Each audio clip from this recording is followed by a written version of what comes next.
Hi, my name is Sofía García. I'm the youngest of my sisters. I was born in the Dominican Republic, but I don't remember a lot about my childhood there, as we moved to America when I was very young. Still, there are a few things I remember about my birthplace. Every day my mother would dress me in the color white. My sisters each had their own color, but the white always suited me. At a young age, my cousin, Carmencita, became my best friend. We were known throughout the family as the youngest pair, but always the helpful ones. One day, I was playing with Carmencita and my sister Yo-Yo, as well as her best friend and cousin, Mundine. I don't remember all of the details or remember what exactly was going on, but Mundine asked Yo-Yo to show him that she was a girl. Mundine led her to a shed in our backyard, and I decided to follow. I quickly learned that he wanted us to pull our pants all the way down to our ankles. I didn't understand what was going on, but I eagerly did as I was told because of how much I looked up to my older cousin and sister. In return, Mundine gave me a piece of pink clay. I got very excited and turned to talk to Yo-Yo about it, but for some reason she was angry. I didn't fully understand what had happened that day until I was much older. I don't remember a lot about my last day in the Dominican Republic. I remember one of our maids, Chuka, helping us prepare for our last day with her weird voodoo spells and tactics. What I don't remember is something my family continues to remind me of to this day. According to my family, that was the day I almost got my father killed. They say that I had been mean to one of the secret police that were after him. When we first arrived in the United States, I remember waiting to go back home. For some reason, we'd all been under the impression that we were just visiting the United States. The day Poppy came home and told us we were to stay in America left our entire family shocked and upset. We missed our home. Here in America, we were immigrants who struggled to speak the language, fit in with American culture, and afford the luxuries we've been blessed with in the Dominican Republic. As my sisters and I grew older, our parents thought it would be best if we went to school with the right kind of Americans, so we were sent to boarding school. Oddly enough, my sisters and I began to like it in America.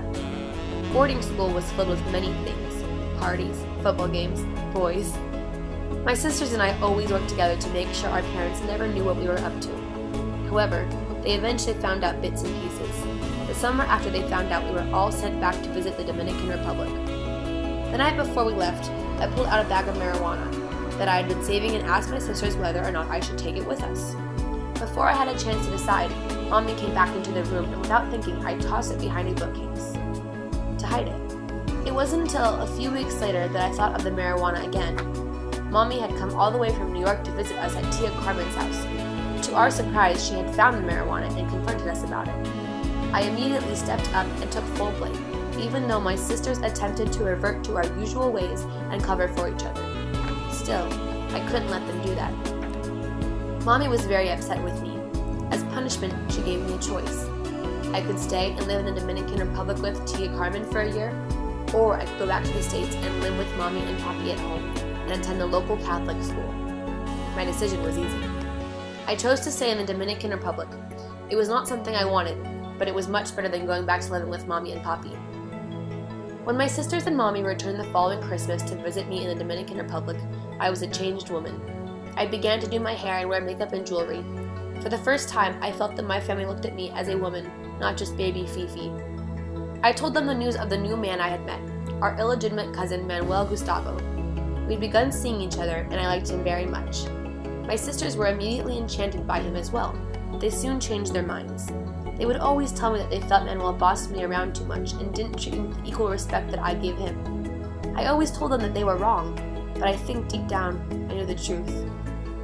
As my relationship with Manuel progressed, he began to pressure me to have sex. The night Manuel and I had gone to a motel to take that next step, my sisters betrayed me. I knew that they knew exactly what they were doing by going home to Mommy and the other relatives that night.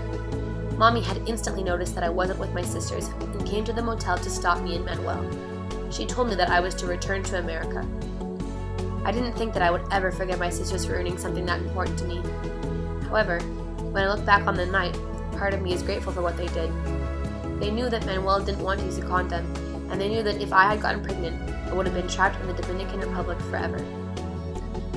Back in America, I still continue to pride myself on the fact that of my three sisters, I was the most confident and comfortable around men. I eventually dropped out of college, and shortly after, told my parents that I was going on vacation to Colombia.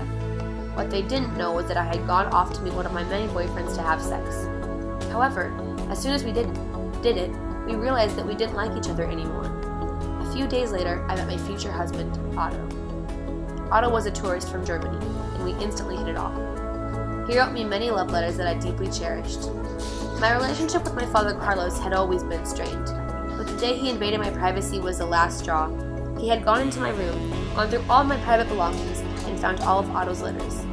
He read every one and came to confront me about it.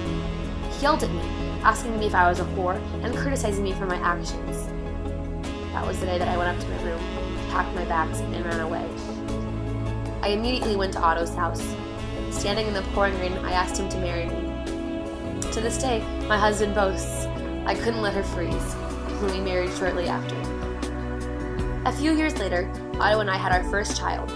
We named him Carlos after my father. As my father's 70th birthday approached, I tried to make amends with Poppy. We'd had our differences, but he was my father, and I was tired of the animosity between us. For his birthday, I invited all of our family over to my house. Poppy and the other relatives agreed. I did everything I possibly could to make Poppy's party as good as it could be. Still, Poppy treated me with a cold distance. Later during the party, we played a game where Poppy sat blindfolded and different female friends and family took turns giving him a kiss. As the birthday boy, it was Poppy's job to guess who had kissed him. The game went on for many rounds, but after a while, I noticed what Poppy was doing. Every time a woman kissed him, he would always guess 4 names: Mommy, Carla, Yolanda, and Sandy. But he would never guess my name. Apparently, he didn't consider me one of his daughters anymore. I knew that he had been upset, but I had tried so hard to repair our relationship and throw a nice party. Finally, it was my turn to kiss Poppy. As a small act of revenge, I gave the old man a wet, open-mouthed kiss in his ear. I ran my tongue in the whorls of his ear and nibbled the tip. This time, my father did not guess any names. He tore off his blindfolds, and I watched as his face darkened with shame. With one single action, he declared that the party was over. My relationship with my father never was able to be repaired. We had many differences. Part of me still resents him to this day for the way he had held onto his traditions and refused to let go of traditional gender roles. My sisters and I have also grown apart over the years as we have grown up. With the loss of the relationship with my father and the growing distance between myself and my sisters, I hold on to the relationship I have with Otto and my son Carlos. I have been lucky to find such a caring man in Otto, and every day my son continues to grow and bring me happiness in ways I never knew I could possess.